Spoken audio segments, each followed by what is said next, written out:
The Clinical Retinol Plus Emulsion 0.3 is my #1 pick.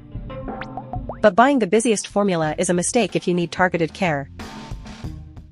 Choose all over, targeted, rinse off, or eye only.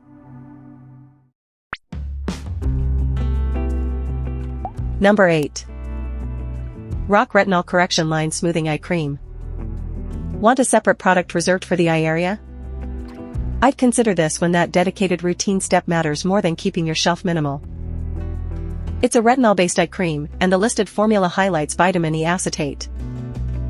So its role is much narrower than an all-face serum or gel. That's also the trade-off, because another specialized too bad storage and replacement burden. The application directions and complete formula details aren't provided here. I'd skip it if you want one facial product for every area.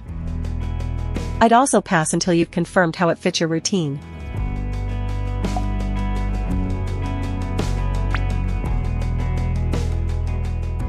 Number 7. Differin Adapalene Gel 0.1%. This makes more sense when you want an all-over gel, not another tiny spot product. I'd pick it for a routine specifically built around an over-the-counter Adapalene 0.1% treatment. That format gives it a broader job than a patch or targeted gel. But broader coverage also means you're committing to a retinoid-format step across the face. The directions, complete ingredient list, and routine pairing details aren't included here. So I wouldn't buy it based on format alone. Skip it if you don't want a retinoid product or need clear compatibility guidance before choosing.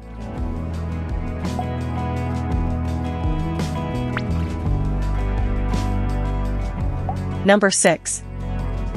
Caudalie Vinopure Acne Serum. If isolated spots aren't your main concern, this serum takes the broader route. I'd choose it for someone who specifically wants a leave-on, all-over facial step. The highlighted ingredients are salicylic acid, polyhydroxy acids, and palmitoyl grapeseed extract. That combination makes the format more involved than placing a patch or dabbing on spot gel.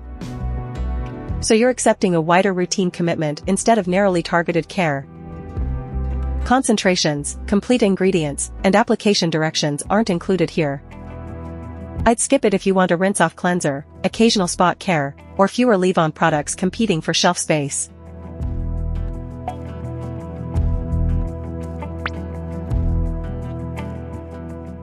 Number 5.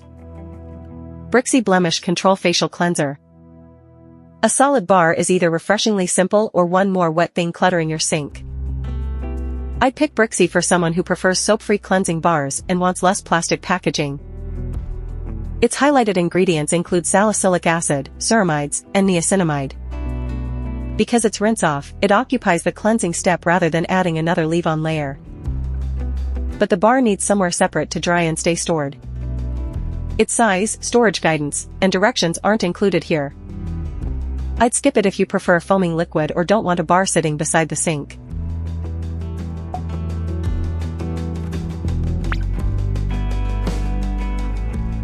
Number 4. Somerville EradiKate 3% Sulfur Daily Foaming Cleanser. This is the straightforward pick when you want sulfur inside the cleansing step. I'd choose it over the bar when foaming texture and familiar sink-side storage matter more. The formula centers on 3% sulfur, with honey and rice bran extracts also highlighted. Since it rinses away, it doesn't replace a leave-on serum, gel, or patch. The meaningful trade-off is that sulfur can be drying, even with those additional ingredients. Frequency and contact time guidance aren't included here. I'd skip it if you avoid sulfur, prefer solid cleansers, or need those directions settled before buying.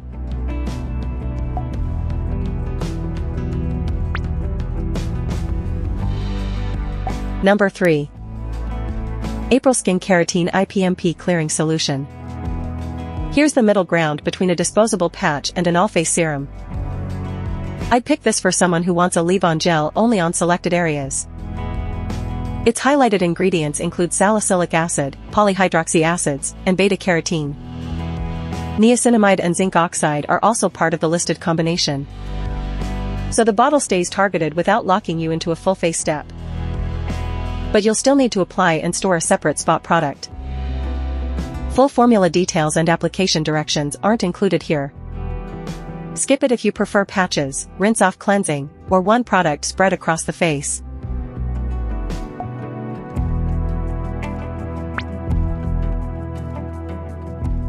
Number 2. Hero Mighty Patch Original. Maybe you don't want another serum bottle, cleanser, or gel crowding the routine. I'd pick this when the patch format itself is the priority. It's dedicated to individual spots, which keeps the product roll focused and easy to understand. That same focus is the limitation, because it isn't an all-over facial step. The available details don't establish ingredients, sizing, wear time, or application instructions. So there's less routine information here than I'd want before stocking up. Skip it if you need broad coverage or want complete usage details. But for patch-first shoppers, this is the cleanest format match.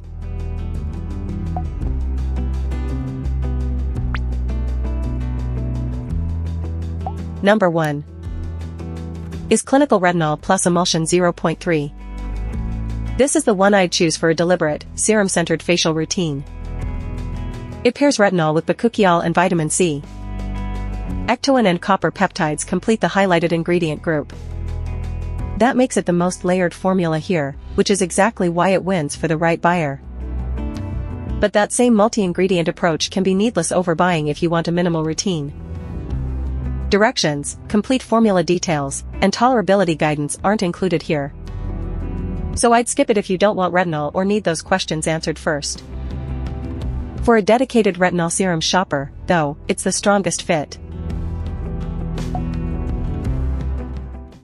Choose Rock for an eye-only step, Differin or Caudalie for all-over use, and Brixy or Kate Somerville for cleansing. Aprilskin and Hero stay targeted, while as Clinical anchors a serum-first routine. Before buying, confirm the directions, complete formula, and storage needs. Then decide whether you actually need targeted care, all-over coverage, or another rinse-off step. I'd default to his Clinical for a planned retinol serum routine. Switch to Hero for patch simplicity or Brixy for cleansing bar convenience. Links are in the description. Shelf care. The edit your shelf actually needs. Subscribe for the next routine,